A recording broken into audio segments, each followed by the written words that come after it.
What is going down, everyone? It's time for Mojobreak.com. The Hype, episode 366. It's Chrome Update Week, debut patches.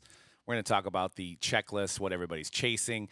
We've got some old school NBA cards, not old school, but older NBA cards to dissect with, Curry's performance this year. Donovan Mitchell's on fire, so we're going to dig through that. We got some NFL talk. And you know what? I feel like it's a great time in the hobby. If you got Bitcoin, you got some stocks, you got some extra money laying around. Prices are great in the hobby right now, especially for some singles. So I think heading into the end of the year, I think we're going to see a little bit of uptick for this hobby. With Christmas gifts coming around, Black Friday. Like I said, if you're a Bitcoin user, a Doge user. Things are way up right now. People got some extra money, right? You're on here talking crypto? I'm talking about that crypto, man. That's what I didn't get that in the itinerary that we are going to talk crypto. Look, I just want to know, is it finally time to sell my Top Shot? I've been waiting to sell my Top Shot. They all said I was a fool. You should have sold literally 5 minutes after you bought it. No. Someone's going to want this.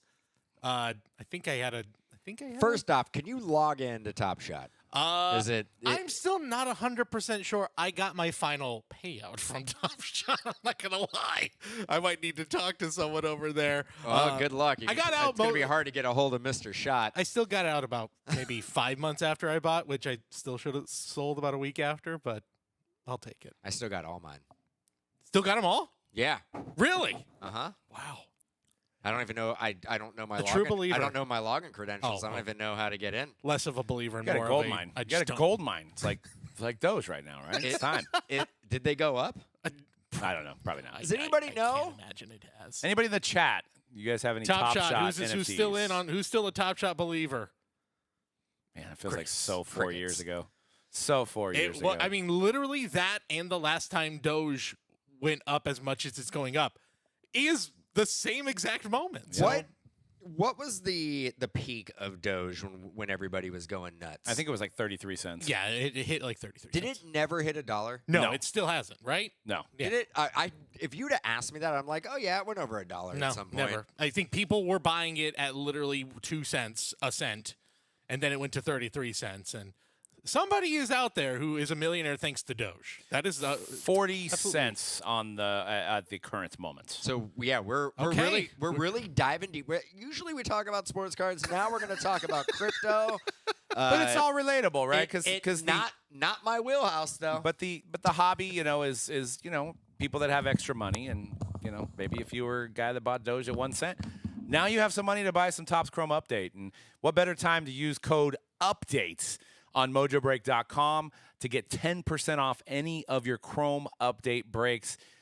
This year, obviously, with the debut patches, there's a lot more desirable debut patches this time around with Jackson Churio, Jackson Holiday, Paul Skeens, Ellie De La Cruz, Yoshinobu Yamamoto. There is a star-studded group of chases, as well as Paul Skeens did not have a regular Topps Chrome, so this is essentially his Topps Chrome rookie card. So we're also going to be giving away a box here on the show, so stay tuned on how to win that. We'll make that announcement on how to get your name in the hat to win a box of Topps Chrome Update. But once again, go to Mojobreak.com. You'll see C-Rad tonight, Greg, Griffin. They'll all be rocking some Chrome Update this week.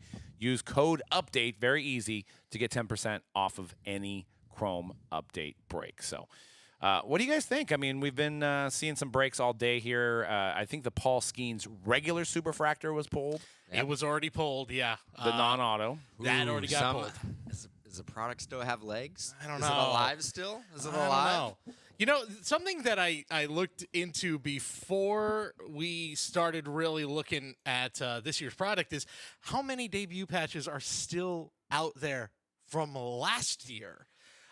As far as I could tell, and you guys correct me, because I think there was some discrepancy. I was talking to Bubba today, and he said, oh, yeah, the Jordan Walker from last year. I said, I don't think the Jordan Walker has gotten pulled. No, I think yet. I heard it. Yeah, did. I think it got pulled. Okay, so they must have been very secret about that, because everywhere I was looking, there was a great resource. I think it was on, like... Because there was a bounty for that, if I'm not mistaken. Bounty. The best resource I could find, I think it was on the Reddit baseball card subreddit, had a full list of like here's a gallery of every publicly known MLB debut patch so far, and it was a gallery of about maybe, I don't know, 80 some odd pictures, which I know for a fact that ain't all of them. There's definitely still a few out there. So now we're doubling this. Yeah, it's going to be very interesting to see the longevity of this product. Is it going to have legs years from now? How many debut patches are on this checklist? Is it 220? 220. Let me double check. I believe it's like 221 or something. Oh, Like it's that. off by But one. it is though double what it was. Do about a we year ago. know? Close to double. Now, I've seen one pulled so far, and it was a redemption. I've seen one live. Colton Cowser was Oh. live. Okay, so not all of them are redemptions. That we know of, yes. And the one that you saw that was pulled live, was that out of I seen the playback. It seemed like it was a breaker delight box, I would assume. 251, by the way. 251? Even more than that. What's the most surprising name? Like a guy that just maybe got like one pitch, or maybe a Always going pinch to be. run. There's a guy for Boston, and it's kind of similar to the first one that got hit last year. Was a Drew Maggi, who was a 30-year-old, had never played in the majors, and finally got called up for a cup of coffee and never did anything again. But he got his MLB debut patch card in here, so a cool moment for him. That's why the fun of this is obviously these are legitimately huge hits for the best players, but I think on the flip side is guys who like him, who I would hope he just finds a way to get that card. Hopefully someone isn't like, sorry, buddy, $2,000 if we want your card. But it's cool that they get a card this special and this unique. But yeah, it's a hell of a list of guys this year. 251 names altogether. I didn't even know there's 251 baseball players, let alone 251 guys that made their debut last year. Now, I know some of them were holdovers because Ellie had his prior year, so they put him in this year as a big chase. And Who do we got from our Giants? There's a few. So Giants, you've got Jung-Ho Lee, right? Jung-Hoo Lee is in there. Oh, there you go. You can hear me searching feverishly right now. You got Jung-Hoo Lee in there. Who else? Kyle Harrison. It's actually a very good checklist for the local team. Kyle Harrison made his debut this year? No, the year before. So okay, this is because I was like, I feel like he's been on the team for a while. I remember the first time we talked about this, and we're like, this is going to be cool this year. Next year, it's going to be even better because you're getting. Because he got, that's why Ellie. Yeah, all the guys who debuted in the second half of 2023 are going to be in this one. Plus, so we knew that this checklist was going to be huge going into this year. Luis Matos, Mason Black, Marco Luciano's in there, Patrick Bailey. Although Patrick Bailey, didn't he already have an MLB debut? Anyway. This is I'm looking at the wrong one. That's why. But anyway, I believe Harrison still does because he didn't have one. Good value on the Giants. Shout out to Alex in the chat. Thanks for joining the show. Sorry about your Jets. Hopefully they can get some wins. I've been waiting for them. I've been putting some money on the Jets thinking that they're going to win. Alex, we're rooting for the wrong Jets. Go Winnipeg Jets. Yes. That's the way to go. They're a winning team right now, so maybe go there. Yeah. Who do the Jets have this week? I really was hoping for a Jets win this week against the Cardinals. Yeah, I had them on a parlay I myself. think we all, here in the West. It's Colts and Jets this that's a week. winnable Anthony game. Richardson is back. Is for he? the rest of the season. Oh, really? Yes. Wow. For the rest of the year. Yeah, for the rest of the year. We'll see how that goes. They're done with Joe Flacco. Sure. Fine. Yep. All right. Yep. We believe you. Absolutely. Yeah. Absolutely. I think they'd be better off with Joe Flacco. I don't know. But you know what? It's better for the hobby. People are going to start buying more composite boxes now and, 2023 Select, all that stuff. Get a little bit of a bump there. And I think Will Levis is coming back this week too, right? So yes. Yeah. We'll get into some rookie QB talk because I'm going to make the bold claim that all of this worry we've had the last couple of years of, oh, boy, these autos, these amazing QB classes, they're not in here. Well, guess what? These amazing QB classes aren't looking that amazing right now. Not so really. Maybe Yeah, it won't hurt as much as we once thought it would. Drake May, dude. Drake May. Drake May. If that's your best bet right now, things are tough. Other than Jaden Daniels. Yeah. Things are tough. And that's a nice little segue to one of our last segments today. We're going to be talking about some NFL rookies and products and how, Panini's lack of big-name autos from the rookie class is going to affect sales going forward. But I did want to mention I want to pose a question for those in the chat. Also, you can hit us up on social media as well. Will MLB debut cards ever be bigger or sold for more than first Bowman Superfractors? I'm gonna still.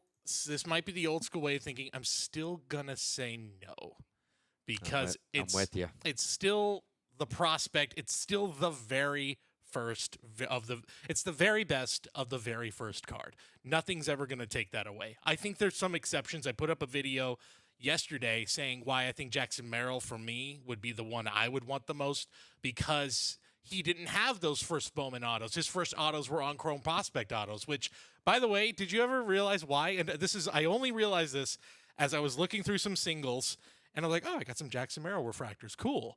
And then I looked them up. I'm like, just the base refractor was like $25, $30 for these? Why? And I realized because the picture is not. It's not Jackson It's Merrill. not Jackson Merrill. It's Isaac Fry, which is why he didn't sign in Bowman draft initially, because he sent it back and said, this isn't me. So anyway, something to look forward to. Something to look for if you're in there. But because he didn't have that, in a way, this is maybe his best card, because he doesn't have that traditional first Bowman Superfractor auto. But that's a so do we think obviously the most desirable or maybe the highest value debut patch is going to be Paul Skeens, right? Or Ellie. I mean, but probably Paul Skeens. What do you think, Cody? I would still lean towards Ellie. Mr. It's all about the the year of the pitcher. Maybe right now it's Paul Skeens. In the long run, I'm gonna say it's an Ellie, it's a Jackson Churio, it's one of the position players. Okay. But I could see in this very moment, it will never be a better time to pull a Paul Skeens MLB debut patch auto than right now. Yeah. You got to capitalize on. He's top 3 in Cy Young voting, which that took me a little bit by surprise that he ended up in the top 3. Which probably means he's going to win the Rookie of the Year. This is the time to strike. What do we think that card's worth? Six figures? You think it's over 100,000? Right? There's a Matt Mervis MLB debut patch, and hey, look, no disrespect. He's up. No disrespect to Matt Mervis, but a Matt Mervis, like a BGS 9, whatever, it doesn't really matter the grade. $3,000 it's listed for Matt Mervis. He's not Paul Skeens, and across the board, even like the relief pitchers from last year who didn't really make a dent in the major leagues, minimum $300, $400 for these cards. So yeah, that's, to me, it's a potential 6-figure card for Paul Skeens and that group in the top tier. So I wanted to let you guys know on how to win a box today. So those that are live in our chats, and if you're not live, that's fine. You still have a chance to win this box. But we are going to start doing more giveaways on the live show. So, we want you guys to come in and contribute to the show. I want to know, who do you want to pull for the debut patch? So those that are live will get 10 entries into the box. Those that are listening or watching later, just comment on the YouTube video your most desirable debut patch, and we'll do a random and somebody will win. But you get 10 entries for the ones that are live right now, putting it in the chat. So,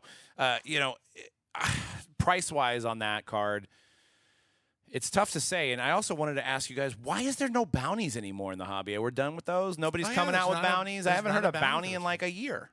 Oh, I don't think it's been a year. But there is not a major bounty for this MLB debut. Because I would safely say somebody could put out a $250,000 bounty for the Paul Skeens. I think that would be fair to say. I don't think that'd be crazy. It wouldn't be crazy, right? No, I think if somebody was like at the Ellie De La Cruz, the Jackson Churio, we're putting out a bounty for this thing. I don't want to play devil's advocate. Do we really think bounties are good for the industry? I mean, it puts a dollar figure on a piece of cardboard. I don't know if and I think that's what kind of drives me away from that. I'm not a fan of the bounties.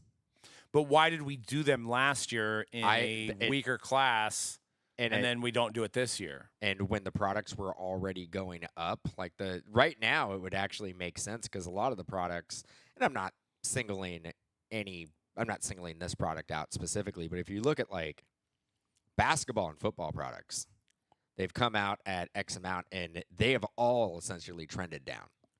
So you would think that like those would be the products that you would want to put a bounty on to try to keep the products from depreciating. Right. And I think the people that have had to pay out these bounties have, maybe not necessarily made their value back on their investment. Now, we know the people that have done these bounties have a large stake in the product, so they try to balance that out with sales of said product, usually to make up for the fact that they're giving a $500,000 out. Look, I'll do it right now. I'll put a bounty out. All right. I'll put a. heard it here. Let's see. What can I afford here? You start counting your Bitcoin. Let's see about. How much? This really depends on how much you've invested in Doge here. So I'll do. as we've now learned. I'll do. I do like that Kyle Harrison. I'll put a $25 bounty. Okay, there you go. You heard it here first. I'll do $1,000 bounty on Kyle Okay, Harrison. I'll go with $1,000, $1,000 Let's start the bidding. It's gonna be a long show. Yeah. By the way, I'm looking up. This is according to Card Ladder. The highest selling MLB debut patch so far is Masataka Yoshida, $9,000, auctioned off in April. Well, that's probably why you don't see bounties on here, because you need to have a bounty that is going to move the needle, that's going to get people talking, right? Right. Well, if you go out there and say, I'm going to give a $150,000 bounty on the Paul Skeens, well, you look at the previous sales, the highest selling is 9,000. So you're just you're automatically going to lose, no matter how much product you sell. The floor. I don't think it's actually going to balance out at all. The lowest selling one is Ryan Noda, Oakland A's. Now I saw it was a buy it now, but it was at $499.99. After that, Sam Bachman, it's graded SGC 1010, $757 for a relief pitcher, Sam Bachman. These the floor is good for these. For what these are. You would think that they would sell for more. I mean, are we at the floor of it? I mean, was gonna because say, if they continue to do it for 10 years and it becomes a thing that becomes every year, we're looking for Chrome update and we want the debut patches. It's kind of like the whole car. You've heard us say this on the show before. Prism, like silver prisms, nobody cared about it in 12-13. Nobody cared about it in 13-14. Nobody really cared about it in 14-15. And then in the off season, all of a sudden, Karl Anthony Towns was a $10 silver, and then a bunch of auctions got listed, and then there were 150, 200, 300, and they just kept pushing the needle up. So then the next ones that came out kind of followed suit with Ben Simmons, and then it followed suit with Jason Tatum and Lonzo Ball and all these silvers. People wanted silvers, and it just took a couple years to take. And I know these are a lot harder to hit. Right but now, I'm looking at it going, anything that's under $1,000 I think is a good buy. Yeah. You got to remember, again, like how hard these are to hit and what they are to. I'm sure you can get a good amount of them for $1,000. Yeah, I know. I think, I mean, you're don't looking. don't slide in my DMs now with all your MLB debut patches going $1,000, $1,000. I think the average floor is about that. It's about 1,000 to maybe 2,000 is the floor. The ceiling clearly 9,000. I think it'd be higher. Now that said, the biggest ones from last year, Anthony Volpe. I don't think there's been confirmed sale of it. I know it's been but there was a bounty on that too, right? Yes. Wasn't it something crazy like? So if Yoshida's 6 figures, if Yoshida's 9, then I feel like Volpe is minimum 15. Gotta be. Well, right? and but the bounty. What was the bounty? The bounty was a lot higher. The bounty was like 150,000 or something. well, you know what I've also heard, and I can't. You're basically saying. It's way lower than that. It's worth at least 15,000. It's what the market's saying. It's what the market's telling us. Well, and I've heard that I've allegedly not confirmed, but I've heard there's been some instances with these bounties where somebody offered $1 million bounty on something. Well, a lot of times what I've heard, like I said, I can't confirm or deny this, is that they'll meet with the buyer and try to give them like $200,000, and then they get to keep the card. And a lot of time that deal is taken. So like the upside of them giving them $1 million is not really worth it for them, so they'll try to negotiate, like, hey, how much should I give you, and you keep the card. I've heard that. Can't confirm or deny, but I've heard that some of these bounties, that's the way the business transactions handled. Why wouldn't the person be like, no, I want $1 million? Well, then I think at that point you do have to do the deal. But there is some of these guys that have had these cards that maybe they want to see if it does go up past that, because there has been that $1 million or that $200,000 bounty already put on it, and maybe they think, okay, well, I'm going to get $100,000 for this, and I get to keep the card. If it goes up, I have upside. So that's what I've heard. But That's like I said, interesting. I wasn't in the room on these deals. I've just Got to get in the just room. heard Doug. some things. I've Gotta heard get some in the things room. for some Gotta get in the people. room. Yeah. Got to get in the room. But yeah, I mean, it's still exciting to chase these. There's also lots of other chase with the chrome, with the inserts they have this year, with the triple autos, with the vet autos. I mean, Ricky Henderson's Superfractor I saw previewed is an absolutely gorgeous card, and I think it's perfect timing for A's fans as the Oakland A's transition to Sacramento, become the Sacramento A's. I think it's a perfect card right now. They're not calling themselves Sacramento. No, they're just the A's. They're just the A's. They're just the the A's. Athletics. And even their little, when they changed the city, it said West Sacramento. So they're not even giving all of Sacramento the thrill of getting a Major League Baseball team named after them for a couple What's years. their acronym going to be? I- Because right now it's OAK, OAK. right? I got very confused reading some article about free agent previews and possible destinations. And I saw the abbreviation ATH. And I went, who the hell is ATH? Athletics. And I realized it's Athletics. Athletics. It looks weird. Same Don't like it. same thing with Utah. Seeing Utah on the scoreboard there. UTA, Oh, yeah. it's UT. kinda, Yeah.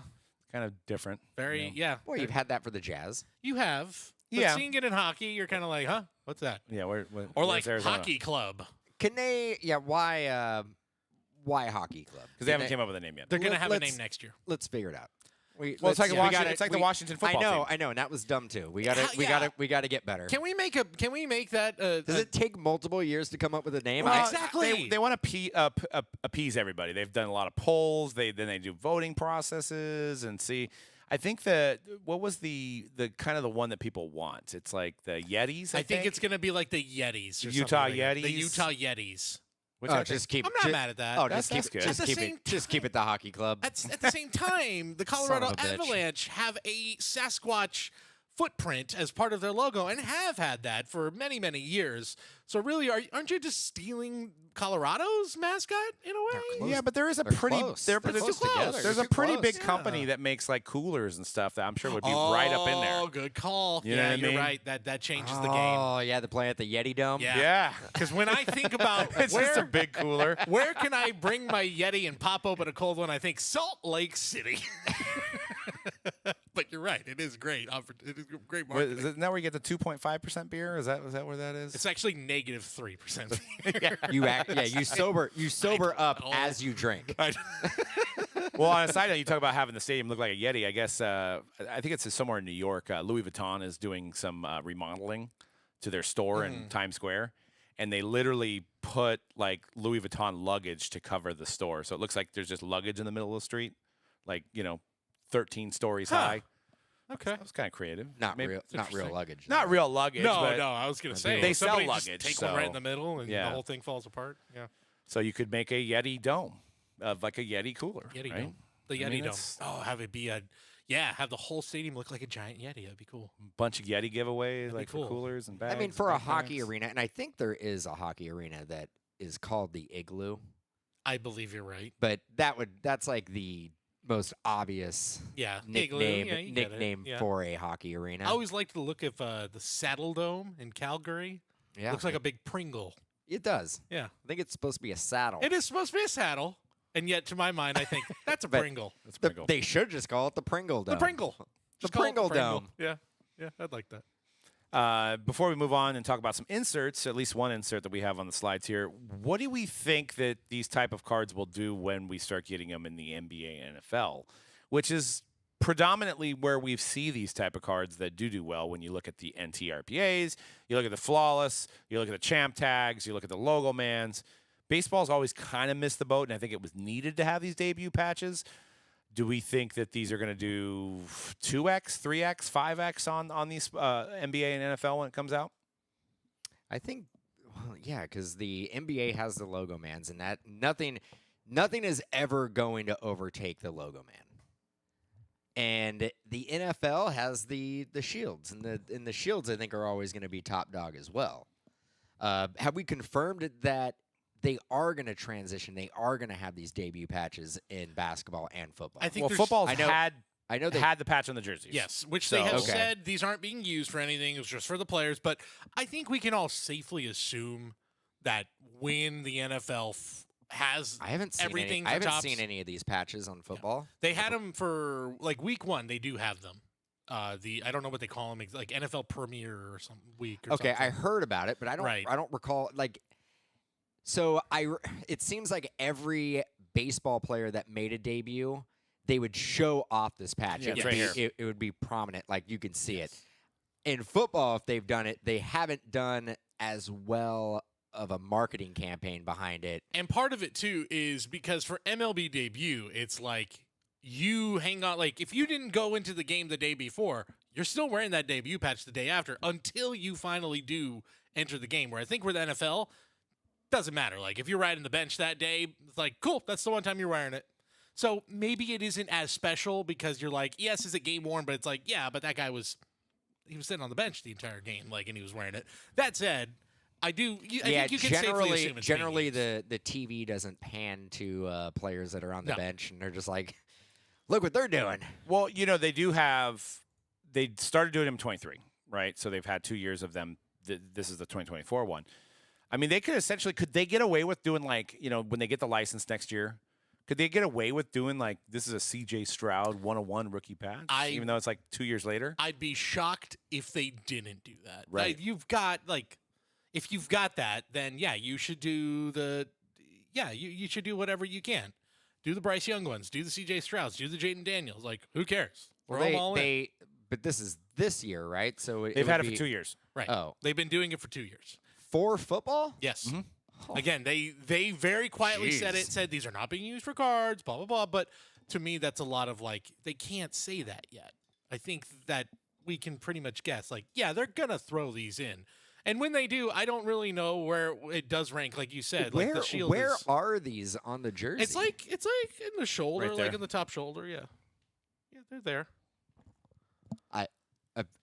I've seen it. I've never Yeah. seen it like being televised on a game. They don't really promote it, I will say. Like, They I don't remember really seeing do it week much. 1. I can't remember which rookie But I yeah. saw, but I saw But it. that's the other thing is where with MLB debut patches, it is like you can see it on opening day. Obviously you see everybody, but then throughout the year, you're like, oh, this guy's making his debut. It could be the last day of the season and someone's still wearing a debut patch. Whereas the NFL, it's basically week 1 and we're done.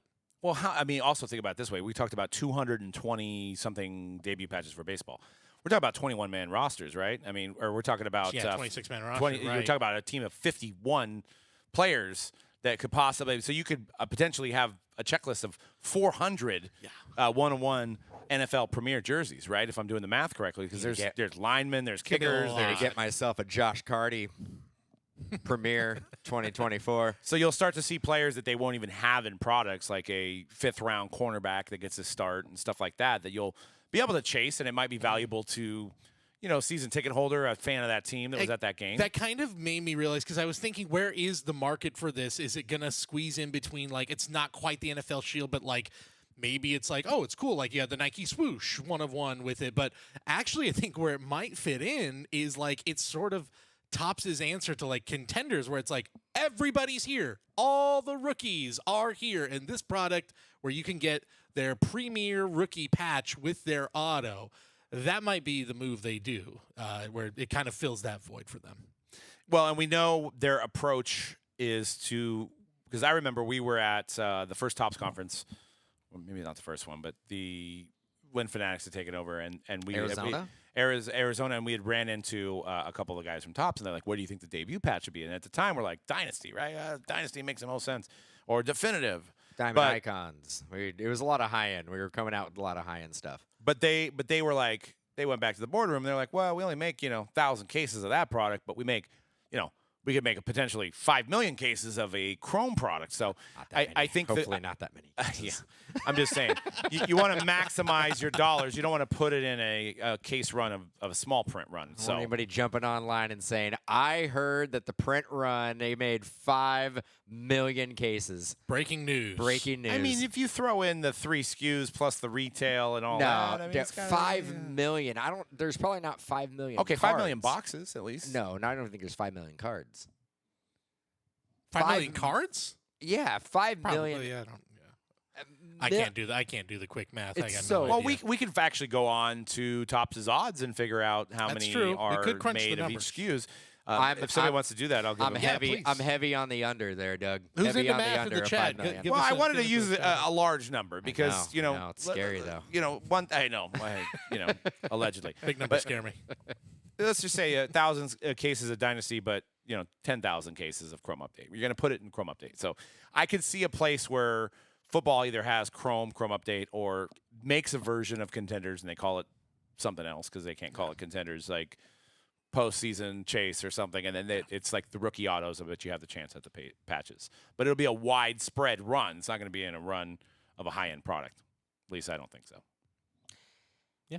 Yeah, I mean, we've seen what they've done so far. I mean, I think the premier patches can go into a product like Motif. I think Motif kind of needed Yeah, a little but you something can't, extra. You can't make that much of Motif. That's the problem. They have to put it in a product they can make a lot of. So Chrome. Yes. No, So no, Topps Chrome Football. Topps Chrome football Yeah, just yeah. becomes Oh, the he just- place for it. Or what you do is you do Topps Chrome Football at the beginning of the year. You And- have the rookie autos, and then you do Topps Chrome Update, and you have the patches. So you make 2 football Top Chromes, just like you do with baseball. Maybe if there's a 6th round type of breakout guy that gets to start late in the season, Well, yeah. he comes in there. He's in there like a Tyson Bagent from last year or something. Gets his first Chrome card like later in the season and update. So yeah, I mean, there's a way. That's probably what's going to happen. That's definitely what's going to happen with that. Now, what do we think about this Major League Minis? And what were the odds of hitting it? I have to look up the exact odds, but very, very low. And it's if you're not watching at home, basically they have shrunk down in this card. Wyatt Langford It made his head a little larger, no? made his head bigger. The bat is the same. So basically, what they've really done is the head and the bat are the same size, but his body is much smaller. If you've ever seen that. The infamous story of when the St. Louis Browns were playing and they got a little person to be a batter in a game. Yes, and he was like yes. 4 foot, whatever, 3'11" or something. Is it Eddie Stanky? Yeah, I believe It's so. not. No, Eddie Stanky. Was that what it was? I don't know. Wasn't, What's the wasn't, name? Chat wasn't, if you know. Wasn't he? And he was an act. He was a Brooklyn Dodger. I Yeah, believe. I'll have to look up the exact name, but that's essentially what it looks like. Maybe, the maybe other, it wasn't Eddie Stank. Yeah, I think it might Yeah. have been Eddie something though. the flip side of that, it also reminded me. Oh, if are you anybody, right? Is it Eddie No. Stanky? Okay. The flip side of that is if anybody ever played GoldenEye, there was a mode called DK mode, Donkey Kong mode, where it made their heads really big and their arms really long. And this kind of gives me DK mode GoldenEye vibes. It's very bobblehead vibes Eddie Goodell. as well. Eddie Goodell, there it is. Yeah, so Goodell, I'm trying to say like- it's interesting. Like Roger Goodell. Yeah. No, related to Ron- Gaedel. Yeah. That I don't know why, because we got the Tyson Paul fight. It just reminded me that there was a clip floating around the internet. You know, Hasbulla. Oh yeah. Like, I Is he guess back? I guess Tyson came in and he was like hugging him and going like this and stuff like that. And then they did little punches and stuff. And then after the interview, they're like, he's all, man, that little baby was cool. And they're like, that's an adult. He's like, no. He's like, no. I've He's like, I seen was that kissing clip. him like he's a baby. I've seen that clip. I know. Oh, brother.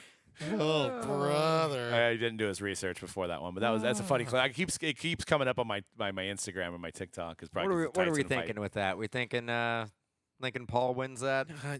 I'm thinking whoever wins, we all lose. That's how I feel. pretty much. But you have to admit it is going to be Of entertaining, course and it's gonna be. everybody is going to watch it, and everybody's going to be talking about it next week. Is it this weekend? It's Friday. Oh, Friday night? Yeah. Yeah. Oh, okay. Yeah, you're stoked. You're ready. You're ready. I'm so ready. I can't I wait. think Tyson's only chance of winning. This isn't a hot take, but Tyson's only chance of winning is probably in the first or second round. I think if it goes, What is the weird rules that nobody knows I'm about? Really, really rooting for Mike Tyson to win this thing. Everybody. So is everybody. though. everybody is. Everybody is. You know who's going to win? Vegas.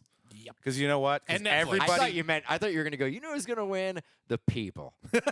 and I was And like, Netflix is because now I'm sorry if we're going off a tangent, but is this a paid? Because it's on Netflix. it's free. Well, it's not. Everybody goes, it's free, but everybody You have to pays, have a Netflix Everybody subscription. pays. I don't even know how much Netflix. How much is Netflix now? Like It's like $25. too much. So yeah, when we all say it's free, it ain't free. It's like super expensive.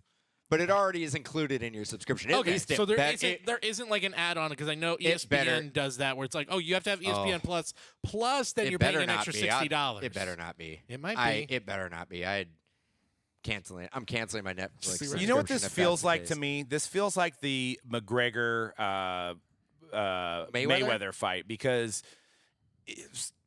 somebody's making a lot of money on this because it's not worth anything. There's crazy rules in Jake Paul's favor, but Jake Paul has made himself a villain. So there'll be so much money put on Mike Tyson. Mike Tyson is 2-1 right now. So in your mind, you remember, especially anybody our age and older, remember that Mike Tyson never lost. He's amazing. Well, the guy's 58 years old now, and he looks good in the preview. So there's going to be a lot of money on Mike Tyson. Yeah, but the you fact of the matter is Jake Paul's probably going to win. You watched The Hangover, and Stu was like, he still has it. Still got it. Still got it. Still got it. And that's why it's perfect. I bet you Mike Tyson probably has money on Jake Paul right now. So do you guys know? I mean, I said, do you know who wins? I was like, the people. No, Jake Paul and Mike Tyson are winning. Jake Paul, I believe, is getting $40 million for the fight, and Tyson is getting $20 million. How's that work? Jake Paul's a draw. Yeah, I guess you're right. This is me sounding like an old guy. And that's taking place in Dallas at Dallas Stadium. So Cowboy Stadium. Good Lord. And they're expecting over 60,000 people. We used to be a society that would throw this on well, it's funny, on Friday nights on Fox at 9:00 and call it celebrity boxing. That's what we used to do here, and it was like Mike Tyson and Logan Paul, you're up after Danny Bonaducci and even the before Fonz. that, we had Celebrity Deathmatch, which was now you're talking classic television. I mean, Travis in the chat, the Woodley fight was 100% fixed. Now, that was a weird one, how he took that punch at the end. I mean, you got to give credit to Jake Paul. This guy was a YouTuber, and pretty much has made this career out of his in out an of people industry, hating him, yeah, and people hating him, and also like with boxing itself dying down, not having a strong name, being able to do this on his own and make this kind of money is like crazy. It's crazy. If this says anything, it is about he's the largest financial draw in the sport ever. Right. Yes. That's really what this says is what's happened to boxing, and I think you can always go back to when there was a moment where they could strike, where they could have had Pacquiao and Mayweather at their absolute peak fight each other, and it just never happened. And when it finally did happen, they were both way past their prime. And because that didn't happen, now we get Jake Paul, Mike Tyson. I think there is part of that to blame. Yes, that they were avoiding each other for too long, and then I blame the downfall of boxing on Floyd Mayweather because we came out of the era of Mike Tyson, Evander Holyfield knockouts, and then you got this guy, greatest, one of the greatest in the world, but he would go 12 rounds and there would never be a knockout. But that because he was a strategic fighter. Not on him. That's not on him. That's on the fact that there just wasn't any good heavyweights.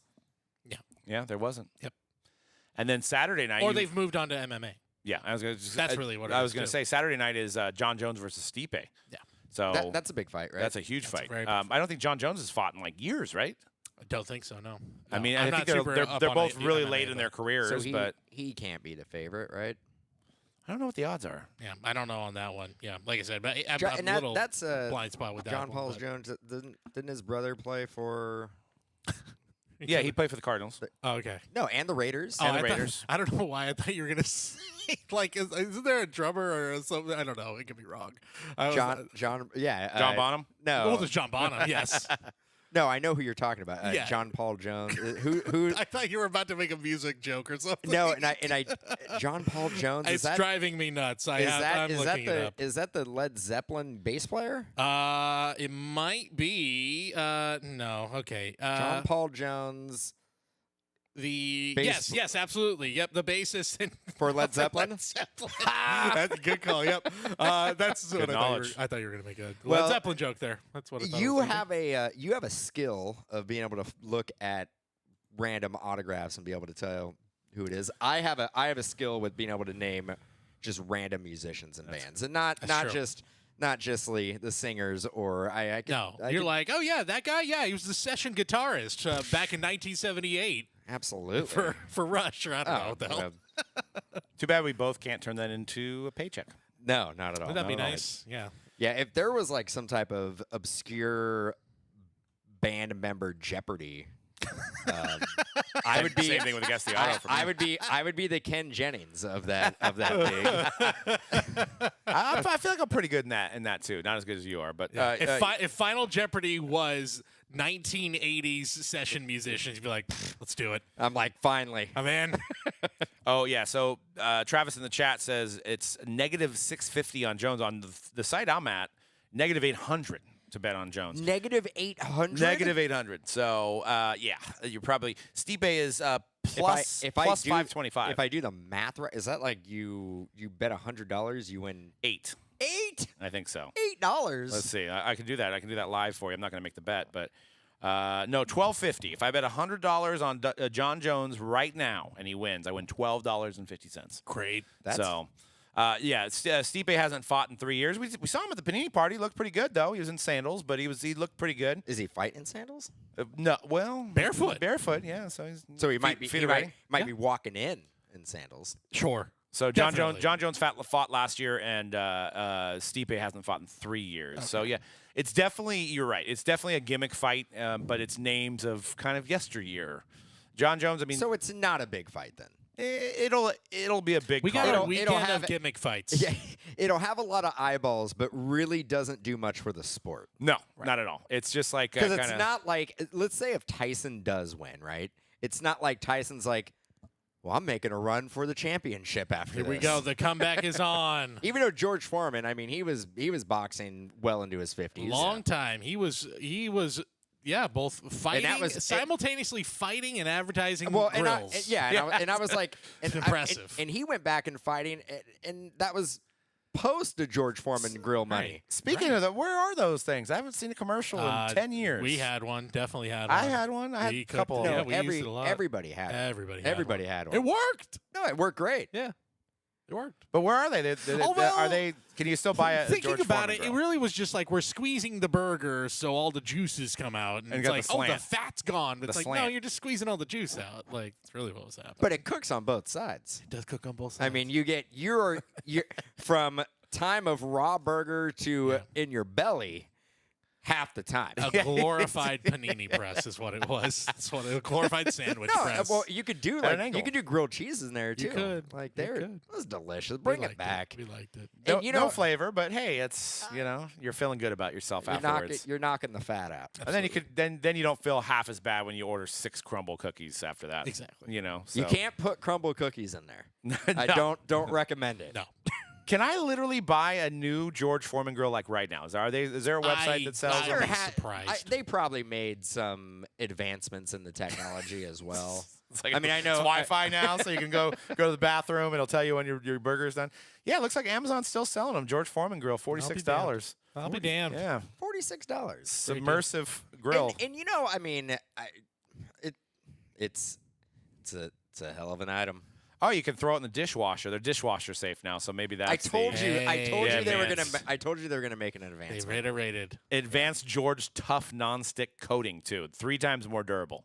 So compared to the standard George Tough non-stick coating, and they have the variable temperature control now. Yeah, so You know what? If you guys are looking to get me a Christmas present, you might have to get me the new one. George Foreman. Yeah, the new grill, George Foreman. The new George Foreman. I mean, I don't have enough things to cook my food on. I have an air fryer. I have 3 grills. But you can do a little bit of everything. You can do steaks, and you can do. I would never do a steak. I probably on wouldn't there, do a but- steak. If you cooked me a steak on a George Foreman grill, I would ask you. I would just be like, no, we can't. Wagyu.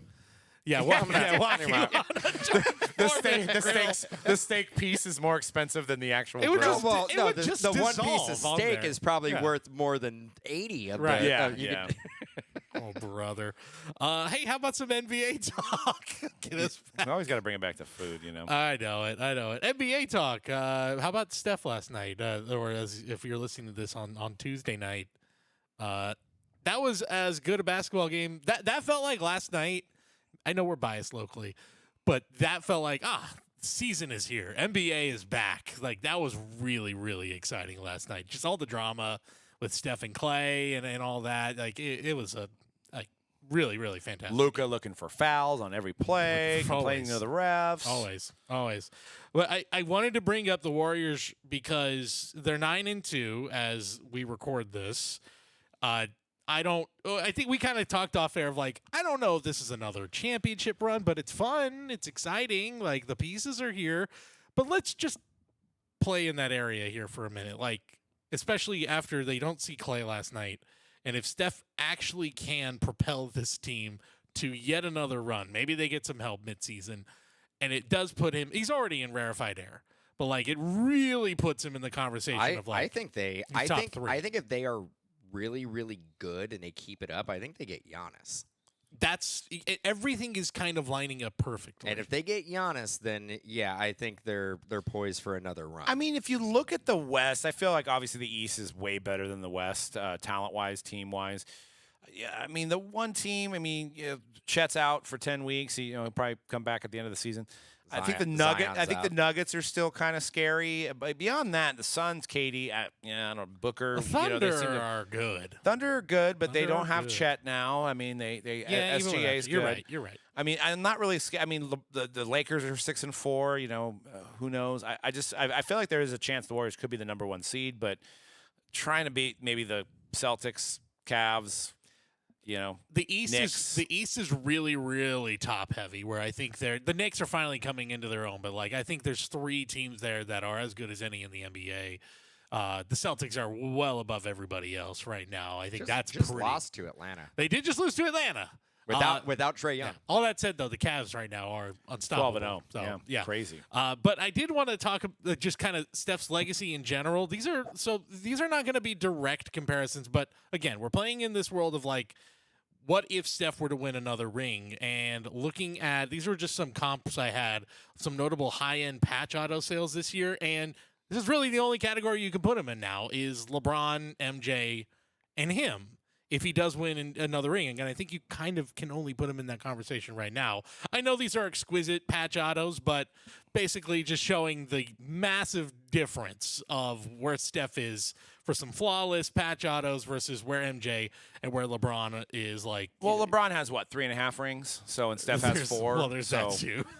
So I mean, he would clearly have the 5 now, right? So MJ has 6. So. Yeah. I think he passes up LeBron. I mean, I think people still rever LeBron more than Curry, unfortunately. But, you've got a guy that's stuck with one You're saying team. LeBron is not going to get another one. I don't think so. I don't think so. Good. Do we think there's that's so I guess this is the question. Is there any scenario here where, again, let's just play like if Steph wins another, any scenario here where the hobby looks at that and goes, yes, that's enough to put you at least at LeBron's level or above it? Or is it just he has become it's so much more than basketball for him? Well, here's what's tricky, and you have the right cards up there, but like Steph signed so much more than That's true. LeBron did too. So, he was he was signing Leaf. There's like companies that were starting up that he signed for. I mean, he's got a lot of autographs out there now. Yeah, Flawless should hold its value. Any of his old, his rookie year stuff. Which his rookie year stuff was kind of awful all the way around design-wise. All of them. Like the first year of Panini, like the Panini rookie base was like terrible. The Court Kings, in my opinion. Look-wise, obviously there was value there, but like the look wasn't there. The The Topps Chrome Superfractor that's apparently still out there is just that headshot of him in the white shirt, where you got LeBron and the heyday of exquisites, the iconic designs. So there's something to kind of like play off on that too, is eye appeal, right? What do you think, Dan? I think you look at those numbers, and Curry is so undervalued. And I being a homer, but I mean, just look at those numbers. It's insane. Now, his NT RPA is got to be six figures, though, right? Yeah, absolutely. So I didn't see any recent sales of that because I think most people. And that is a card that I do love. That's probably the design. Unfortunately, it's the most expensive one, but that's the one that I think looks great. And it was the old We Believe last year of We Believe on those jerseys. So I think those patches look excellent on there. And I'm curious, too, how the math changes with the discrepancies between him and LeBron, regardless of what happens this year with Steph, when LeBron starts signing, if and when he starts signing more in Topps products. Now, we've had enough Topps products out where we kind of are gauging how much is LeBron going to sign. I don't think it's not a lot. I don't think he's going to sign much. Yeah. I think he will be in a fair amount of products, but his autographs will always be extremely limited. So I think he looks at it and he's like, I don't want to devalue my autograph going into my retirement. Yeah. I mean, granted, he has a lot of different ventures that he's going to be. He's not going to rely on doing the show circuit and the autograph signing to basically keep the lights on. I think he'll be fine. But yeah, I think I just think his time is where the value's at for him. He's like, I don't want to spend a full day signing 20,000 autographs. Yeah. I'm not going to do it. The last sale I saw on an NTRPA for Steph was in 2022, so those are kind of clown numbers, but $1,080,000 on a 4 or 5. Man, I really want to know what a number to 99 is actually worth. Here's the funny right thing, now. though. So Card Ladder has a value. I don't know where they extrapolate this number from, but they're saying this card today is a $240,000. The number to 5? Yes. Wow. They're saying today it's a $240,000. And it's sold for how much? $1 million. Tough. That's tough. Yeah. That's tough. It's not like That's Doge or Bitcoin. No, Not at all. it's actually the opposite. So it is a Pop 1 BGS, or I'm sorry, PSA 9. Not a math guy, but I'm pretty sure if you'd have took that $1 million at that time and put it into Bitcoin, Yeah. you'd be happier with your Then yeah. ROI. Yeah. Here's one, March 29th. Oh, that's where they're getting the value. So the same card? Wow. Somebody turned like they're all. I have $1 million card burning a hole in my collection. I need to get rid of it. I'm going to sell it for $200,000. It sold for $312,000. Jeez. And then it went down. And now they think it went down. Now they think it's worth $239,000. I mean, it's still a $200,000 modern card. Right. It's silly, But yeah, where it was to where it is where now. we were at in 2021 and 2022, we will never see those times again. No. That was a weird and wacky time for this industry, and some would probably call it the glory days, the golden era. You know what of modern sports cards. And we had the Pandy. We bring that up. You know what I watched, to get a little bit off topic here, but it kind of goes along with selling, is I watched this show on, I think it was on Max, but it was done in 2022. Actually, Monica Lewinsky produced it, and it was with the guy from Catfish that they worked together on it. And it was called Shame, and it was about people that have like done something that's gotten viral. And the first story was the guy that had the 17,000 bottles of sanitizer. And so he was a Navy vet, and he like had PTSD, so he started like selling on Amazon.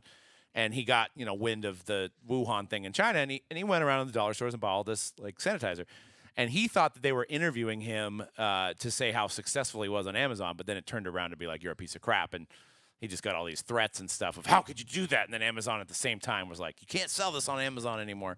He was like, I paid $1 for it, but he's like, with shipping, I was like making like $2 a bottle. It really wasn't worth it, but I didn't know I was going to get this negative press.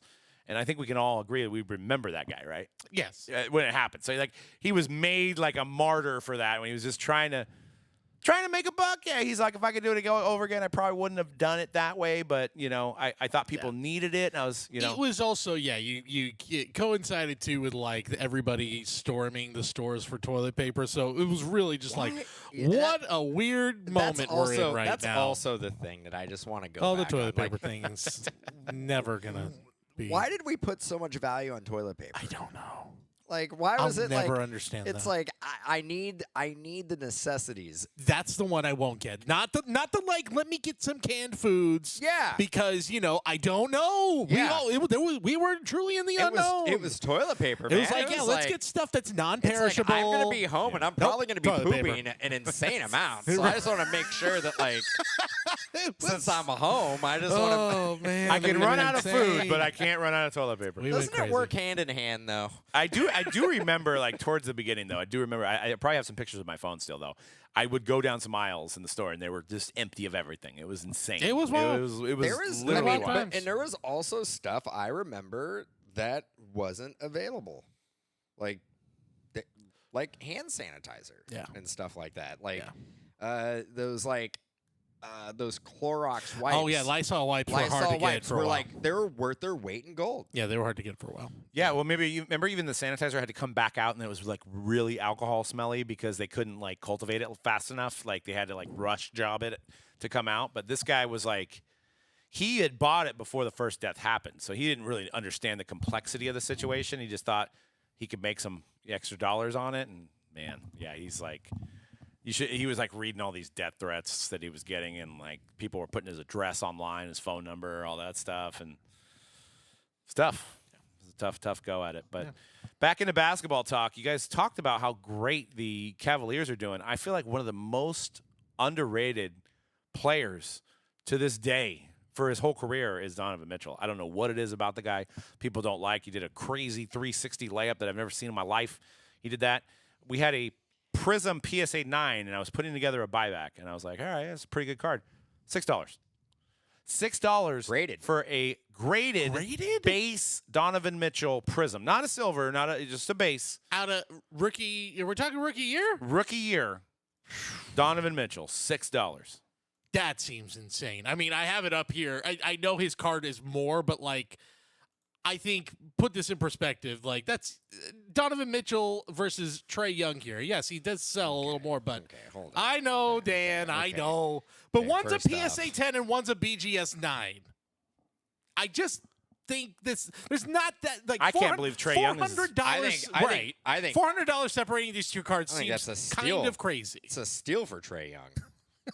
So you're saying if you had the opportunity to buy one of these I'd cards, buy Trae Young. Oh my God! No, I'm serious. Jeez. No absolutely. way. Yeah, absolutely.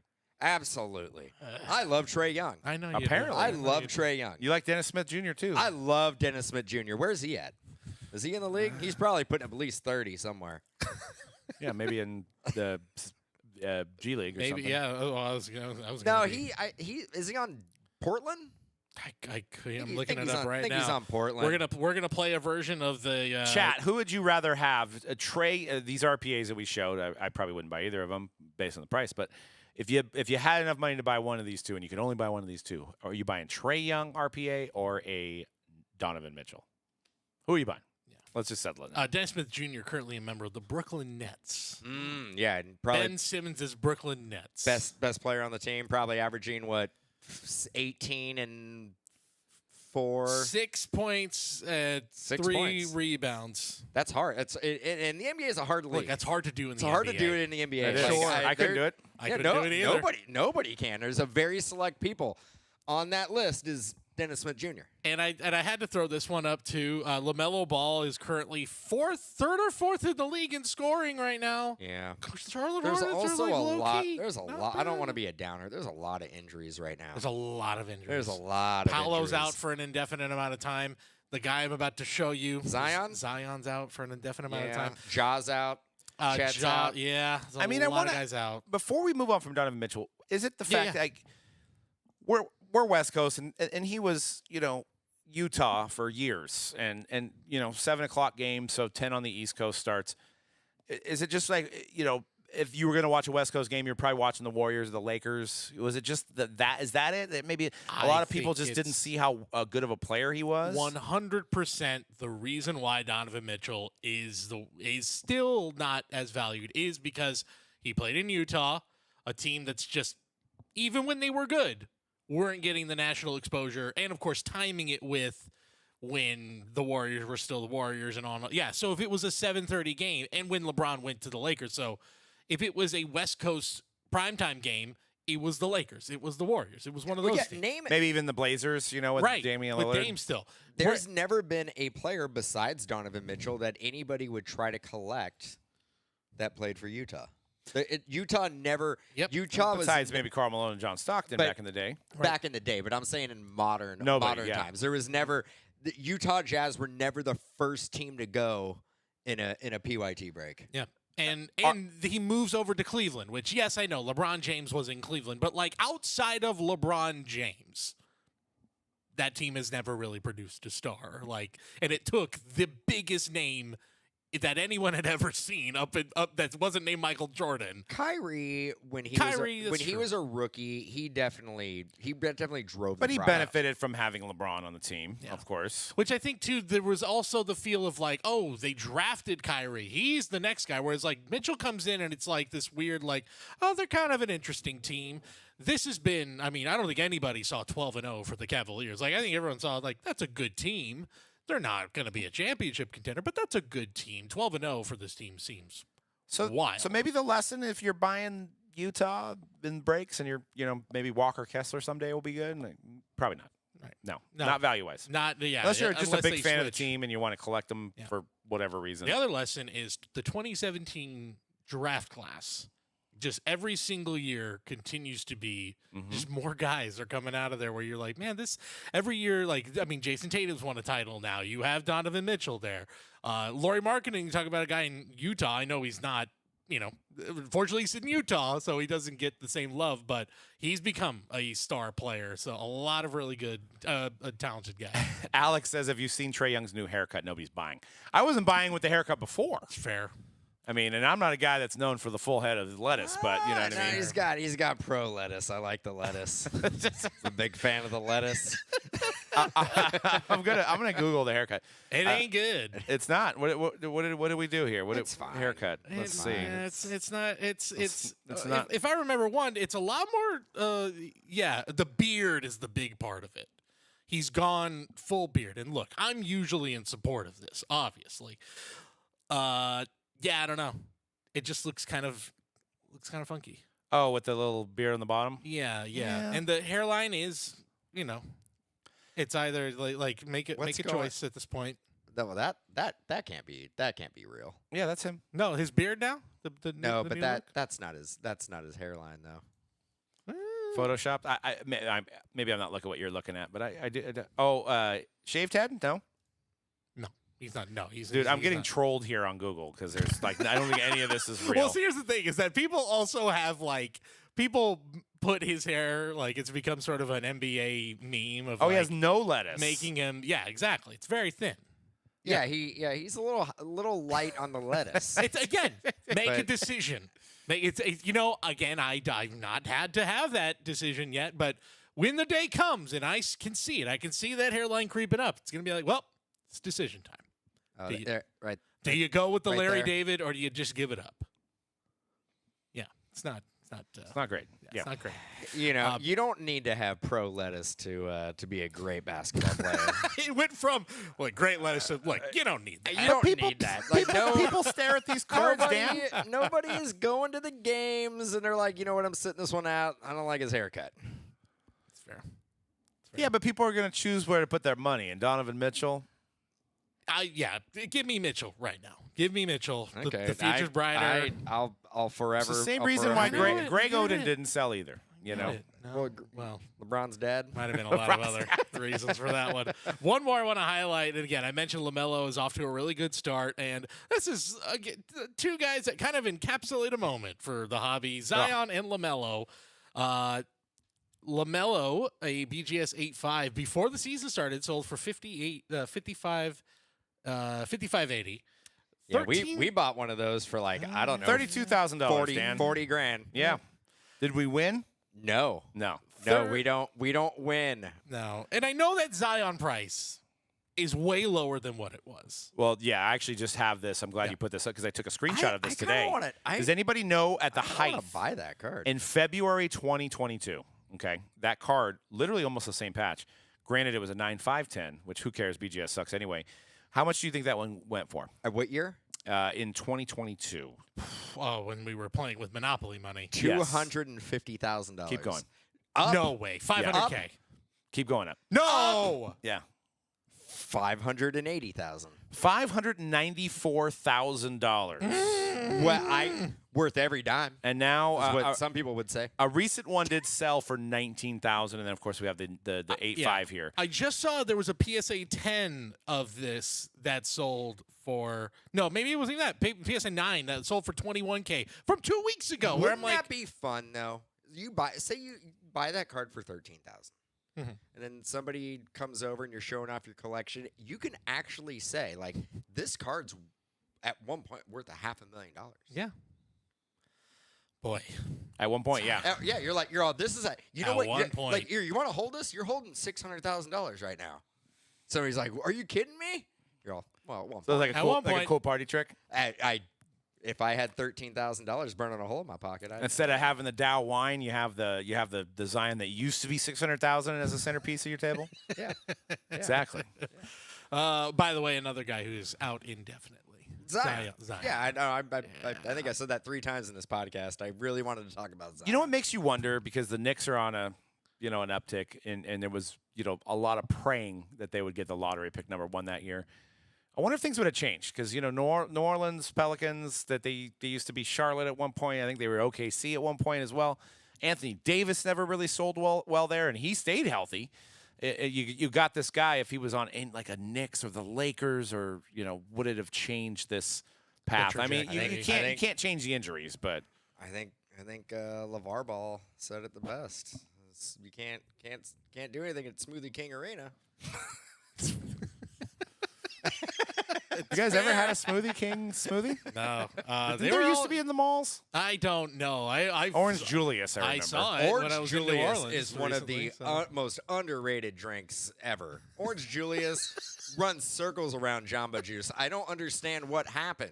Why is there not an Orange Julius on every single corner? It feels a little too niche. Like it's cream. It's like It's like a good. 50-50 bar. I guess I just don't have a craving for it that often. I think you just need to. I don't. And think, if I don't think, am I think going to it's been- drink juice, I'm just going to drink juice. I'm not going to have. It's not juice. I It's a know smoothie. It's sort of a I smoothie. You think could it's go sort get of your a- you could go get your sounds like- Sbarro, Sounds and then like you you go haven't get had your. one for a while. Looked like you need to jump on the Orange Julius. I haven't had an They Orange also, Julius I in think a they have while. banana flavor. Yeah, back in the day, you could go to your Sam Goody, and then you stop off at Sbarro, and then you finish it up with an Orange Julius, That's right? true. That was the Used to '90s. be the move. That's sounds like a time that I want to live in.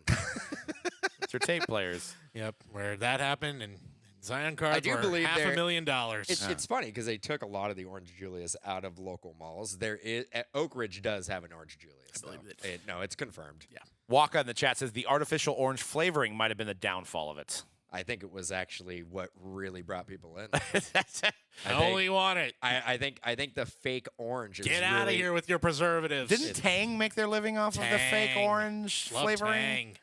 You love Tang, but not Orange Julius. I didn't say I didn't love Orange Julius. I just say that it's just you did say you love Tang. I do love Tang. Ugh. I like Tang. That's what the astronauts drank. Yes, and then finish it up at Musicland. Yep, 100%. Get your either, depending on the era, you get your single tape, that has 2 songs, 1 on each side for a couple bucks, or maybe you're at the end and you got the CD singles. The new hit song out in the single form, wait for the album to come out. Good times for sure. Single. I think we're gonna get into some football. We got some rookie rank the rookie QBs. We'll wrap it up with this. It's been now what? God, this was just week 10. Is that right? We just passed week 10, or was it 11? I don't even. I'm losing track of the weeks right now. But there's enough of a track record It here is for week 10. Yes, we're Yes. going into 11 now. Going into okay, 11. but we've seen enough from some of these rookie QBs. Obviously, not to make a big, choice of who's the best and who's not, but we're kind of starting to separate here of where these guys stand in the hobby. I think I did see where clearly the hobby number one right now is Jaden. I think it was a comparison of those downtowns that were in the Donruss. Jaden clearly number one, where his were still selling for about $2K. Caleb's still number two, but almost a $1,000 drop off for those downtowns. And then Drake May is now, I believe, in the third spot. So yeah, and I don't know if I go that far with him, but and I've also heard that some of the members of the Chicago Bears want Tyson Bagent to be starting instead of Caleb Williams. But I'm sure the ownership was like, yeah, this guy's number one. The other guy's an undrafted free agent. I think we have to start this guy a little bit more. Black fingernail paint and all. You got to get him in there. Too much invested. You got too much invested in it. But, it really is a travesty that right now, as we sit in this football hobby, that it would be on fire right now if we had some regular releases with autos of Jaden Daniels and Caleb Williams and Drake May. But we don't. So we're going to Costco to get our product. To get our Orange Julius. To get our Orange Julius. We got a result to go into Costco instead of having any kind of semblance of any kind of football products. Honest to God, I now like thinking about it. There hasn't been a really big football release for a few weeks here. Long time. I think we have Flawless Football next week. Okay. But it's 2023. It's not the 24 season. 24, we've had, Donruss Elite. We've had Origins. Gold Standard. Gold Standard. Gold Standard, and that's it. Yep. Which is usually on par. I guess that's about where we're at. Did we Certified sometimes would be already out by now, which I think it got pushed. Prism draft? No, not yet. No. I believe it got delayed to December. But Good.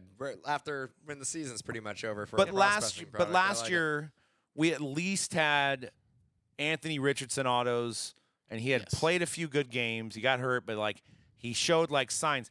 We don't have anybody. We have JJ McCarthy autos, and we have Michael Penix autos, which that's what. God damn it, Falcons! Why couldn't you let the Raiders draft Michael Penix? That's been the killer. Is that it's been a guy who got hurt and a guy who's not going to see a single. We all knew wasn't going to see a single snap this year unless Kirk Cousins got hurt. That's where we're at. And then on top of it all, some of these products getting pushed, some of these products not, whatever it may be. So it's tough. Yep, the old manufacturer wars are probably an all-time high in killing the football hobby at the moment. Not saying it's going to go away. But it's definitely anybody that's coming in the shop. We talk to our shop managers on a daily, and it's 70% football right now, 80% football. And the only thing I can attribute it to is there's just so much uncertainty between the other two sports that you can get this product, but you can't get this guy, and you can buy this product to get this guy, but it won't be licensed. Baseball? 80, yeah, I'm as generous as 70. Well, you said 80% football. Oh, I'm sorry. I was like, I'm all baseball, that. My brain didn't communicate properly. 80% baseball is what we're seeing both in breaks and in our brick and mortar shop. And at the very least with basketball, it's been able to stay afloat because one, I think, football is not as big baseball is the auto is king. Basketball and football a little less so, but I think really with basketball, having Wemby has really, really helped, I think, for that. I know it's still a little bit of a hit, but that's been able to at least make up for some of the loss of interest. At least you have this generational guy.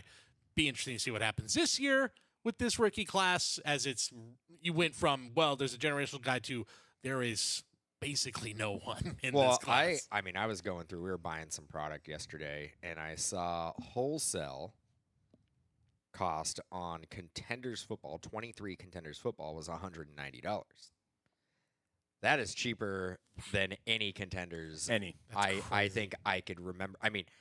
I think I have to go back 10 years to find at a certain point that Contenders was under $200 wholesale. Crazy. And 5 autos. And I didn't buy any at $190 because I don't see the value in it. No. There's nobody in there. It's tough. They haven't done. And I almost I try to put myself in the customer's point of view. So say you came in 2023 and you're like, yeah, I got CJ Stroud on my fantasy team, and he's, he's 5-4, and he looks great. All right, I'm in the shop. Hey, what do I buy to get a CJ Stroud auto?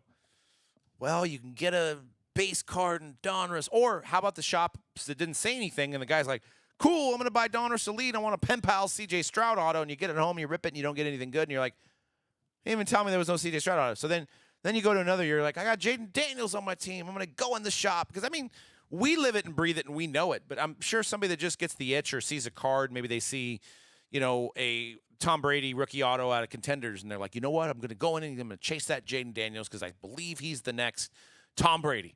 And you go in there, and you're like, where can I get a Jaden Daniels auto? And they're like, well, there's no Jaden. So it's like, how many times are these guys going to continue to keep coming in and asking for products when the people they want aren't in them? Yeah, I got to say, it's going to pain for me to say this, but 22 Contenders is probably one of the better values right now because Brock Purdy wasn't, because he was drafted so late, he wasn't an exclusive. Right. So that might be out of all, like the last handful of years and going forward, he may be the top quarterback that you can still get a traditional Contenders auto for. Well, yeah, and you have Kyron's in there. You've got Breece Hall. You have. But we know Wilson. we know in football quarterbacks drive the product. So with Richardson, you don't know what the future holds, but you do know that Brock Purdy's probably not going anywhere. Right. He is probably one of your best bets in buying a product. I don't know what 22 Contenders goes for. I'm assuming it has to be not much more than the 23. I would say maybe a little under $300. Okay. Yeah, because beyond Purdy is it's not much. Yeah. So that probably is one of the better values in the football hobby. Yeah, and 21 is, now Lawrence isn't even playing this weekend. So actually, it's funny. Actually, Mac Jones is playing for the Jaguars. The tables have turned. Yeah, but that has to do with Lawrence being injured. Yes. Yes. We're not at the point where performance we're gonna see what Mac Jones gets. Yeah, but what's the Jaguars' record? There's And they're 2 and something. Yeah, there's no Lawrence, I'm gonna buy him now is gonna go up. I don't think. Yeah, I don't think that's the case. 21 is tough. 2020 still solid. Burrow, I know their record isn't great, but Burrow has been one of the best quarterbacks in the league, and Justin Herbert is having a 6-3. Good. He's getting over there. He's getting over there. Yeah, this must be an amazing time for Cody right now. His two favorite teams are doing pretty good. 6-3. Although I was watching ESPN, the Scott Feldt ESPN SportsCenter, and he threw a lot of cold water on the charge. He said, "Hey, they're 6-3. Let's look at the QBs they beat." And it was Gardner Minshew, Will Levis, Jameis Winston. It's they've played the worst QBs in football. They've had to have lost to the Chiefs at least once, right? One of those 3 losses. Well, I think they played the Chiefs. I could guarantee you the Chiefs did not lose. Yeah, I know that. That's all I know. They are playing them coming up. It's literally they played the Chiefs, they played the Ravens. They face a gauntlet coming up. I don't think the Chiefs lose in the regular season. It's starting to play feel the Bills that this way. weekend. They play the Bills in Buffalo. I think if they win this week, I think they run it. I'm not saying that they're going to win the Super Bowl though, because I could see them doing the whole we're going to win and then kind of the Patriots, kind of the Patriots situation. It's funny that you say that because I was actually thinking now the difference is the first half of the season when the Patriots were undefeated, they were dominating. They were the most dominant football team. Winning 45-14. Now I could say this without a doubt though. It will not be the New York Football Giants that are going to knock off that's going to knock off the Chiefs in the Super Bowl. But yeah, that's something though. It was that second half and going into the play, or the last few weeks of the regular season, and then going into the playoffs. Every win was shaky for the Patriots at the end there. They just whatever it was. But it's kind of reminding me of that back half of the season. What year Patriots. What year was that? That was 2007 going into 2008. I want to say. Yeah, I want to say so. Was that long ago? Yeah, is that long? That long ago? time. Yeah, 07 Patriots. I just hope to God that it's not the Niners Chiefs this year because the song. Well, it won't be the Niners. You know the song Probably from be Joe. Lions You know the song from Joe. My heart can't take it anymore. I can't do it.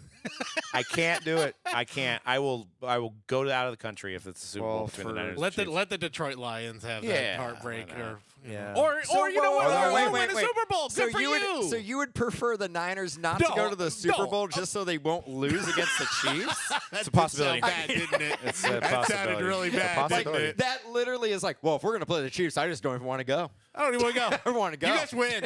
I don't want to Fine. watch it. It's like how many times you bang your head on the wall and you just keep doing it. You know, Right. it's just I you know would, what's going to happen. I would basically go into it and go, well, the Niners got to be due at this point. Well, you think so? I think so, and so did Buffalo on the fourth time that they went to the Super Bowl. I'm Right. sure I was they going to say, felt the Cubs same way. fans told themselves that you every can't- year for you have 100 zero- years. If you don't get there, you have zero chance of winning. You're right. Yeah. I just at hope least we play there, anybody you have, else. I'll take anybody. You have at least a minimum 50. But I don't mean, you- statistically 50% But don't you want chance. to? Don't you want to feel like you got through the best Nope. though? No, Nope. no, Yeah. Not if they're not going to win it. no. Frankly, at this point, just spare me the misery. And I'm being fed that, like, you know, Patrick Mahomes is now telling the refs, telling what's happening. You know, the deck's a little stacked. You know, these guys, he's like the 15th best quarterback in the league this year, and they're just winning every single game, dude. He's still very, very. He's good. very good, but he's having but probably the worst season he's ever I know, had. but he doesn't need. His team is so good and they're so well coached that it's like he doesn't even really need to turn it on. He can just coast into the Super Bowl, and then Patrick Mahomes, when he does need to turn it on, he'll turn it on. You've lived it. You've seen it. He'll turn it on.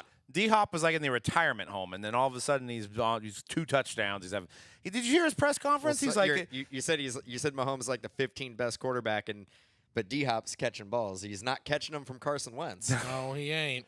did you hear D-Hop after the game? He was like, I'd like to thank everybody that's got me to this place. Like, you've been playing for like 11 years. Like, it's like now he's. But he has never been in a situation like he is right now. No, he he probably is like, I love football. Yeah. I love football. Winning's good. Winning's fun. He's all, this dude is not Kyler Murray. You know, Kyler Murray's having a great year. Well, who else did he have? Who was the Titans quarterback forever? Tannehill, right? Well, Tannehill. Tannehill, and then with the Texans, he probably had Fitzpatrick at one point. Yep. He had Case Keenum at one point. Matt Schaub? He may Did have you go had back Matt, that he far? may have had Matt Schaub. Yeah, Stump the Schaub? Matt Where Stump the Schaub? what he was back in Tennessee? No, or no. Where was he before he got We traded? just named off a lot of really bad. Brock Osweiler. Hey, look, Matt We Schaub. just named a lot of really bad quarterbacks. I feel bad for D-Hop. Matt D-Hop's- Schaub had some years, all right? Matt Schaub went to a Pro Bowl once. Maybe not some years, maybe a year. That might have been. Matt Schaub, the Raider, great. Yeah. Matt Schaub was his very first QB, by the way. Oh, in and 2013. and he was not good.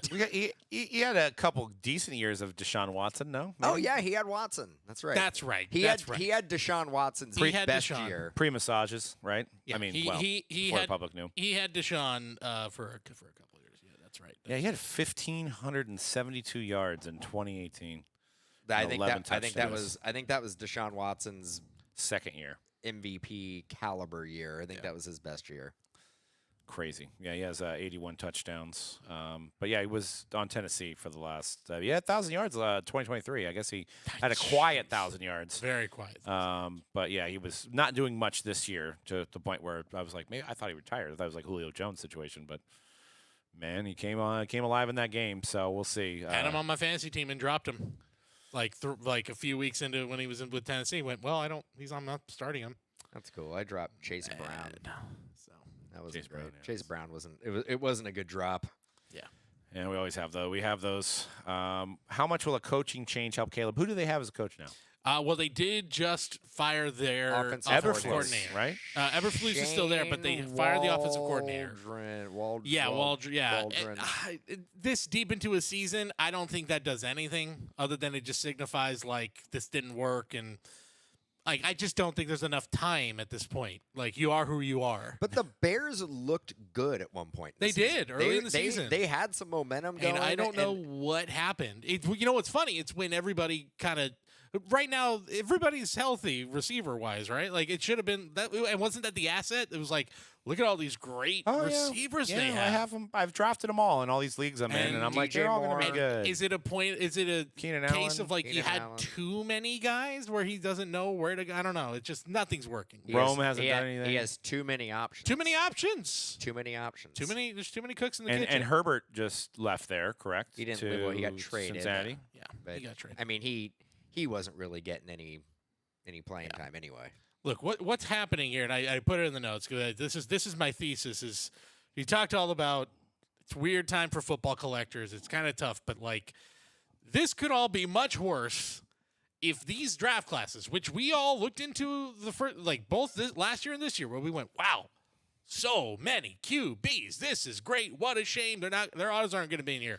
Is it a shame that we're missing out on Bryce Young autos? Is it a shame that we're missing out on, Will Levis? on Will Levis, on Caleb Williams? I think- is it really a shame at this point? Maybe No. we dodged a little bit of a I bullet know we here. were hyped going into this year, but there was question marks about Caleb Williams. He did not have a Yes. good final year at USC, even though he was the consensus going to be the #1 pick overall. And I really feel like that was the consensus even before Week 1 of the college football season. Yeah, it was already predetermined. He was going #1. He Well, had he the wanted an ownership intangibles. stake too for a minute there. Remember? Yeah. Yes. So I think, I don't know. I mean, if the Bears had to do it over again, they probably would go Caleb Williams. I don't think they would change. I don't think they would go. You don't think they go Jaden? I don't think so. I think that they were going to be set on getting. I think whoever was drafting first overall was Caleb Williams is going to be the guy. Right. It's an organization thing. I think that the Commanders, with obviously all their controversy over the last years and moving away from all of that and getting the right pieces and coaching, having a pretty strong defense, even though they did get rid of Chase Young, Montez Sweat a couple years back. I think they have a really strong core, and I think you've got who's the former Arizona quarterback or coach who's now the coordinator there, Kingsbury. I think he's obviously best suited as a offensive coordinator. I think they're just more ready to win. I think if you put Caleb on Washington, I'm not saying he's going to be as good as Jaden Daniels, but I think you'd see a lot more promise in him than you would see with him on Chicago right now. Yeah. I don't know. We'll see. I mean, we'll see progression. I mean, it always changes in year 2. I mean, and that's the beauty of this hobby is all these guys are looking good now. I mean, Bo Nix has looked great. Drake May's looking good. He's running the ball. He's showing some life there, and hopefully this weekend that Drake May gets a win as well over there in New England. I don't have the strength. I will say we really need a victory. I will say too that I have never gone to a Rams road game that they've won. Really? Ooh, wow. really? Like, I mean, Levi, yes. Well, okay, yeah. But that to me, that's actually I not get you. traveling. It's like a home game. It hadn't happened in a while, and the one you got was like the Sam Darnold win. But other than that, I've gotten we're on a winning streak against the Niners. It's well, two in a row. it was in LA though. The last two that you've won have been Yeah, LA. we're gonna win for the next 20 years. With Levi. Like, What was it? There was like the 80s, wasn't it? Like the last time it was it 17. it was like games Tina Turner was had a #1 song, and it was like 17. 20 years later. It was 17 games in a row. But That's I mean, crazy. nobody's counting. 17 games in a row. Well, Actually, Kurt Warner, he was just talking about it because they asked him, who was your favorite opponent when you were playing? And he was like, I would always look forward to playing the Niners. He's like, because when I was the Rams, and he's like, then I went to the Cardinals. He's like, I played them in my division. And he's like, in 1999, he's like, when we played them, he's like, we had lost against them 17 times in a row. jeez, He's like, and we finally beat them. wow, I wonder what the longest streak of opponents are. That's probably not the best one. There's probably one that's like way worse than that. Was it like the Dolphins were beat like when the heyday of Tom Brady? Wasn't the Dolphins always beating Tom Brady? I want to say the Patriots had ownage on somebody in their division. Jets. Oh yeah, I should know. It's well. Is this an active streak? Because I'm looking at an active streak right now. It's the Packers. It looks like over the Bears. Oh yeah, Yeah. How many? Right now the active streak is 10. But all time, yeah, I'm trying to find I'm trying to find all Yeah, time. Didn't Aaron Rodgers like Chiefs had He's their daddy. 16 over the Broncos. 16 currently? Oh, here you go. No, not currently. The longest Don't say so. all time is the Dolphins over the Bills. 20 in a row from 1970 to 1980. We got close. The longest active is the Packers over the Bears, 10 straight games. Oh, the Jeez. Rams Niners got close to that. 20. Good Lord. Well, that was that around the time Those are the perfect Don. season That's Don Shula. Perfect into season. Dan Marino Yeah, a little bit. but that's also an era where the Bills have Orenthal James, but in the backfield. True, So yeah. it was very good. Very good for a good amount of years. Very good on. He was killing it back there. Okay, there was. I I was he waiting for couldn't it. resist, couldn't resist. I was like, who's gonna say it? Well, one more last chance, guys, before we end the show. We're giving away a box of Topps Chrome Update Series, the debut patches. For you guys that are live in the chat, you guys are going to get 10 entries to win if you just pick your favorite debut patch of the set. You're going to get 10 entries in to win this box. Anybody that's listening to this, you got to go onto the YouTube video playback and put in the comments, and you'll get an entry in. One entry in. So you might want to try to get 11 and comment later as well. So if you're in here now, comment, and then later you get that extra comment. And also, if you want to break some update, we've got it on Mojobreak.com. Use code UPDATE when you check out. You get 10% off any update break we have on Mojobreak.com. So if you want to get the Pirates, you get the Orioles, you got the Dodgers, a lot of great teams to chase these debut patches and these rookie cards and these rookie card autos, the triple autos, the inserts. Lots of stuff in this, so head on over to that. And, hopefully we get to talk about Flawless Football next week. I think it's coming out, or it's coming out soon. So we're ending this football segment with hopefully some hope along the horizon for upcoming football products.